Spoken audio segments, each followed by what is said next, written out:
Salut à toi entrepreneur, j'espère que tu vas bien. Aujourd'hui, sujet bouillant d'actualité. On l'entend souvent, voilà, le débat est souvent sur la table. Faut-il vendre sa résidence principale pour soit enchaîner les investissements ou pour être plus à même de se faire financer pour un investissement locatif? Alors, il y a différents courants. Il y a des formateurs qui parlent de oui, il faut être propriétaire parce que ça rassure le banquier, d'autres non. Moi, je vais parler encore une nouvelle fois chiffres. Vous me connaissez, Kevin Marie Cueller sur les réseaux sociaux, Instagram, Facebook, et donc à la tête du Club des investisseurs avec Cédric Anissette maintenant depuis 2 ans. Voilà, nous on est un petit peu dans la précision, dans l'orfèvrerie de l'immobilier. On va revenir au conseil de la stabilité financière, qui n'était, j'ai d'ailleurs fait une vidéo là-dessus, qui n'était que de la poudre aux yeux pour nous investisseurs.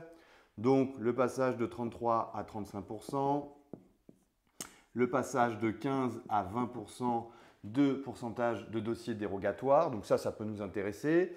Et le passage de 25-27 ans de l'allongement des crédits. Donc on se dit, pour les primo-accédants, c'est vrai que c'est intéressant puisque ça augmente la capacité d'endettement à la fois sur le passage des 2% et sur l'allongement de crédit. Maintenant, il ne faut pas oublier qu'en allongeant les crédits, c'est les banques qui se rémunèrent mieux et que là, on vient de passer une barre historique sur un taux global d'intérêt. Si on fait 15, 20, 25 ans, on est à 1,07 actuellement. Donc, les banques ont besoin de se rémunérer, donc elles allongent les durées de crédit. Mais nous, ce qui nous intéresse, c'est que dans le même temps, il y a d'autres choses qui sont passées un petit peu inaperçues, notamment l'arrêt, je vais mettre un warning, du calcul différentiel. Donc rapidement, qu'est-ce que c'est le calcul différentiel? Pour calculer une capacité d'endettement, il y a deux façons de faire. Il y a la formule classique, tout simplement, vous allez avoir, le banquier va prendre d'un côté vos charges, donc ça va être votre futur crédit pour votre investissement, et de l'autre côté, vos revenus restent à vivre. Ou d'ailleurs, il va y englober tout de suite votre futur loyer qui va pondérer de 30%. Donc vous avez d'un côté votre crédit, de l'autre, en gros, vous avez votre salaire plus votre futur loyer. Là, en faisant cette technique, en fait, les banquiers ne faisaient pas de différence entre les bons et les mauvais investissements, puisqu'on est d'accord que, enfin en tout cas, ils ne le mettaient pas en avant, puisqu'on est d'accord que votre crédit est toujours le même. En calcul différentiel, on va parler d'effort d'épargne. C'est-à-dire que dans vos charges, normalement, en classique, il n'y a que votre crédit. On va tout de suite y intégrer, faire la soustraction de votre coût de crédit et en déduisant votre montant de loyer, ce qui est normalement logique. Donc, si vous avez 1000 de crédit, mais que vous avez un loyer pondéré déjà de 30%, mais à 800 €, dans la case charge, vous n'aurez pas 1000, mais vous n'aurez que 200. Et forcément, quand on part sur un quotient, un rapport, si on diminue la ligne du haut, c'est beaucoup plus intéressant parce que ça peut faire baisser considérablement le taux d'endettement. Je prends même un exemple encore mieux, c'est-à-dire qu'en calcul différentiel, si vous avez 1000 de crédit et que derrière vous avez 1400 € de loyer qui rentre, vous allez avoir un taux d'endettement qui va être annulé et au contraire, les 400 € vont venir dans la catégorie reste à vivre. Donc, si vous n'avez que ça autour, vous allez avoir un taux d'endettement à 0 puisque vous n'aurez rien à payer et que vous allez gagner de l'argent. Voilà, donc c'était une petite aparté. Donc, ce calcul différentiel, il est en train de disparaître. À partir de septembre, même les banques vont être sanctionnées. Donc ça nous intéresse. Voilà. Deuxièmement, je vous donne une autre statistique. Sur 2020, 20% de refus d'obtention de prêt, alors que d'habitude, on est aux alentours de 5%. Donc ça, c'est à prendre en compte, beaucoup plus que ces statistiques qui ne servent à rien pour nous. Et troisième statistique, c'est que sur 2020 aussi, 95% des financements ont été obtenus avec un apport entre 10 et 20%. Donc voilà un petit peu le tableau qu'il faut dresser avant de dire oui, il faut vendre sa RP, non, il ne faut pas la vendre. Donc moi, je vais trancher. Pour moi, vu la conjoncture actuelle, vu le durcissement des conditions, il y a même certaines banques, on parle de certaines banques qui refuseraient complètement de financer des investissements locatifs.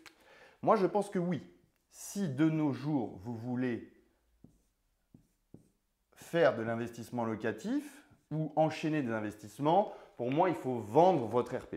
Pourquoi? Parce que déjà, il faut savoir qu'une RP, ça coûte. Donc, une RP, on est d'accord, on est dans la catégorie charge, d'accord? C'est-à-dire qu'on a un crédit dessus, on a des charges afférentes dessus, taxes foncières, taxes d'habitation, charges courantes, d'accord? Donc, ça coûte et en retour, on n'a pas de loyer qui tombe.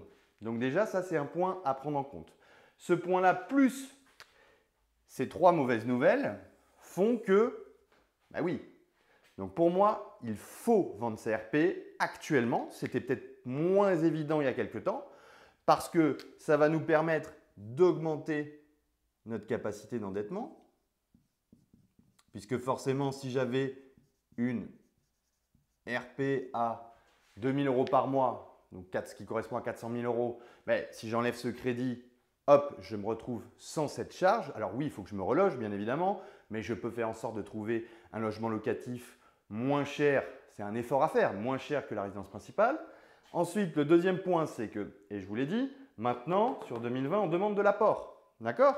Ben forcément, si vous vendez votre RP, que vous êtes un petit peu malin, vous allez sûrement récupérer une plus-value parce qu'en général, à moins d'être en zone rurale, sur les 30 dernières années, on est sur une tendance haussière de l'immobilier globalement. Paris, sur les 25 dernières années, c'est x5. Donc, ça va vous permettre d'avoir justement de l'apport pour rentrer dans les clous au niveau des banques. D'accord?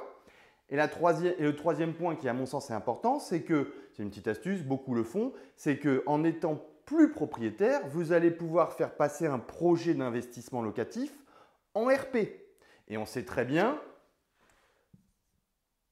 que les banques sont plus à même de financer des résidences principales. Encore une fois, le banquier, une fois que vous l'avez fait, il veut que vous remboursiez votre crédit. Voilà. Mais vous pouvez très bien amener un projet d'investissement locatif face au banquier en lui faisant croire, mais vous n'irez pas en prison, beaucoup le font, que c'est un investissement, que c'est une RP alors que c'est un investissement locatif. Donc voilà, pour ces trois points,